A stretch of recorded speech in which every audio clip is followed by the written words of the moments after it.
Welcome to Miracle Tube. ሰላም እንዴት ናችሁ? ጉግል ድራይቭን በመጠቀም እንዴት ፋይል ወይም መረጃ ማስቀመጥ እንችላለን የሚለው እናያለን። ጉግል ድራይቭን በመጠቀም ፋይል ወይም መረጃ ለማስቀመጥ የሚያስፈልጉ 5 ወሳኝ ነጥቦች አሉ። እነሱን አንድ በአንድ እናያለን። የቪዲዮ መጨረሻ እንድትከታተሉኝ በአክብሮት የጠየቁ። መጀመሪያ ክሮም እንከፍታለን። ክሮም ከከፈትን በኋላ ኢሜል እንገባለን። ስለዚህ አካውንት ያስፈልገናል ማለት ነው። ኢሜላችን ከገባን በኋላ እዚጋ እንደምናየው ነጥብ ነጥቦች አሉ። እዚጋ ይህን ክሊክ እናደርጋለን። እዚጋ ክሊክ ካደረግን በኋላ ድራይቭ የሚል አለ። ድራይቭ የሚለውን ክሊክ እናደርጋለን። ኒው ሆምስ፣ ማይ ድራይቭ፣ ኮምፒውተር፣ ሸር ዊዝ ሚ፣ ሪሰንት፣ ስታርት፣ ስፓን፣ ትራሽ የሚሉ ከ5 ነጥቦች ውስጥ የመጀመሪያው ምንድን ነው? ሀው ቱ ክሬት ኒው ፎልደር ነው። አዲስ ፎልደር እንዴት ክሬት ማድረግ እንችላለን? ፋይል የምናስቀምጥበት ማለት ነው። አዲስ ፎልደር ክሬት ለማድረግ እዚህ ጋር እንደምናየው ፕላስ አይከን አለች ማለት ክሊክ ካደረግን በኋላ ፎልደር የሚላለን ማለት ነው። ስለዚህ እሱን ሴሌክት ካደረግን በኋላ ፎልደራችን የምንፈልገውን ስያሜ ይሰጠዋል። ስለዚህ የምንፈልገውን ስያሜ ከሰጠን በኋላ ክሬት እናደርጋለን። ክሬት ከሆነ በኋላ እዚህ እንደምናየው ማይ ድራይቭ ላይ ዩቲዩብ ቪዲዮ የሚል ፎልደር ክሬት ሆኗል ማለት ነው። ሁለተኛው እና ዋነኛው ስቴፕ ምንድነው? ሀው ቱ አፕሎድ ፋይል ክሬት ካደረግነው ፎልደር ውስጥ ፋይል እንዴት አፕሎድ እናደርጋለን የሚለው እናያለን። ክሬት ያደረግነውን ፎልደር ክሊክ እናደርግና እዚህ ጋር እንሄድና ድጋሚ ፕላስ አይከማን ከነካን በኋላ ፋይል አፕሎድ የሚለውን ሴሌክት እናደርጋለን። እዚህ ጋር የምንፈልገውን ፋይል ሴሌክት አድርገን አፕሎድ እናደርጋለን። እዚህ ጋር እንደምናየው ምንድነው ፋይላችን አፕሎድ እየሆነ ነው፣ አፕሎድ ተደርጓል ማለት ነው።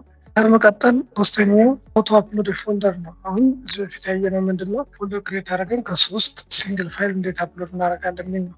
ነገር ግን ሙሉ ፎልደሩን አፕሎድ ማድረግ እንፈልግ፣ ወደ ጉግል ድራይቭ ማስቀመጥ እንፈልግ፣ እንዴት ነው በምን አይነት መንገድ ነው የምናስቀምጥ የሚሆን ነገር እናያለን። አሁንም ሳይክል እንነካና እዚህ ጋር ፎልደር አፕሎድ እሱን እንመርጣለን። ስለዚህ አፕሎድ ማድረግ የምንፈልገውን ፎልደር እንመርጣለን። የትኛው ፎልደር አፕሎድ ማድረግ እንደምንፈልግ ስለዚህ ፎልደራችን ከመረጥን በኋላ እዚህ ጋር አፕሎድ የሚለውን ሴሌክት እናደርጋለን። ስለዚህ እንደምናየው ምንድነው እዚህ ጋር አፕሎድ እየሆነ ነው። እዚህ ጋር ስንከፍተው ውስጥ ላይ ምን አለ ምንድነው? ፋይሎች አሉ። ስለዚህ አራተኛውና ዋነኛው ምንድነው? ሀው ቱ ሼር ፋይል ቱ አዘር ፒፕል ዊዝን ዲፈረንት አክሰስ፣ በተለያየ ሰው ፋይላችን በተለያየ አክሰስ እንዴት ሼር ማድረግ እንችላለን የሚለውን ነገር እናያለን። ለምሳሌ ከዚህ ጋር ሄደን ለሆነ ሰው ፋይላችን ትራንስፈር ወይም አክሰስ እንዲኖረው አክሰስ እንዲያደርግ ብንፈልግ ምንድነው የምናደርገው? ሴሌክት እናደርግና ሻር የሚለውን እንመርጣለን። ስለዚህ ሻር የሚለውን ከመረጥን በኋላ ሻር እዚች ጋር ከመረጥን በኋላ ምን ይመጣልናል ማለት ነው? እዚህ ጋር ለማን ነው ሸር የምታደርጉት የሚለው ነገር ይመጣልናል። ስለዚህ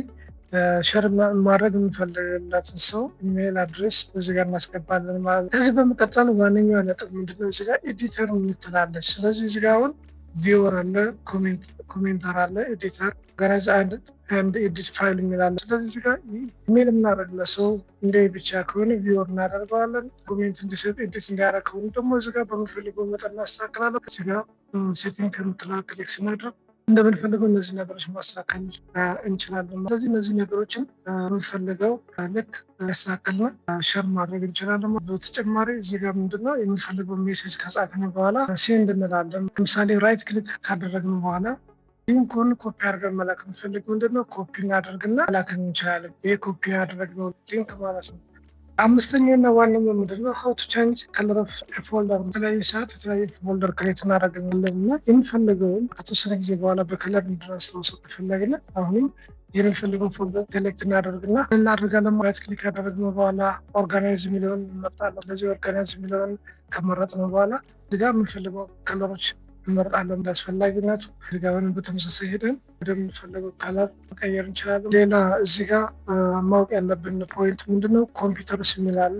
ይሄ ኮምፒውተርስ የሚለው ነገር እዚህ ጋር አክቲቭ እንዲሆን እና ያሉን ፋይሎች ጉግል ድራይቭ ጋር ሲንክሮናይዝ እንዲሆኑ ጉግል ድራይቭ ሴታፕ ዳውንሎድ አድርገን ኢንስቴል ማድረግ ይጠበቅብናል። እዚህ ጋር ሸር ዊዝ ሚ ማለት ለእኛ ሸር የተደረጉ ፋይሎች የምናያቸው ሸር የተደረጉ ፋይሎች እዚህ ጋር እናገኛቸዋለን። ሪሰንት የሚለው ምንድነው? ቅርብ ሰዓት ላይ አፕሎድ የተደረጉ ፋይሎች። ስታርድ ማለት ነው አንዳንዴ ፋይሎችን የተለየ ምልክት መስጠት ሲፈልግ ለምሳሌ ማይ ፎልደር ላይ ብንሄድ እና እዚህ ጋር እንደምናየው ኦርጋናይዝ ከሄድን በኋላ አርቶ ስታርድ ማለት ነው። ይሄ ነገር የተለየ ስያሜ ሰጠን በቀላሉ መንገድ ፋይላችን እንድናገኝ ያግዘናል። ስለዚህ ስታርድ የሚለውን ሴሌክት ብናደርግ ስታርድ ላይ ብንገባ ያንን ፋይል እናገኘዋለን። ሃርድ የሆነ ማለት ልዩ ስያሜ በመስጠት የሚፈልገውን ፋይል ቀላሉ እንድናገኘው ያግዘናል። እዚህ ጋር ስፓም የሚል ፎልደር አለ። ምንድነው የሚኖር ሰዓት ማጥፋት እንችላለን ማለት ነው። እዚህ ጋር ትራሾች አሉ። እነሱ ጋር ሪሙቭ ማድረግ መጠቀም እንችላለን። ስለተከታተላችሁኝ አመሰግናለሁ። ቪዲዮ ከወደዳችሁ ዶንት ፎርጌት ቱ ሰብስክራይብ፣ ሼር፣ ኮሜንት ኤንድ ላይክ። ቴንክ ዩ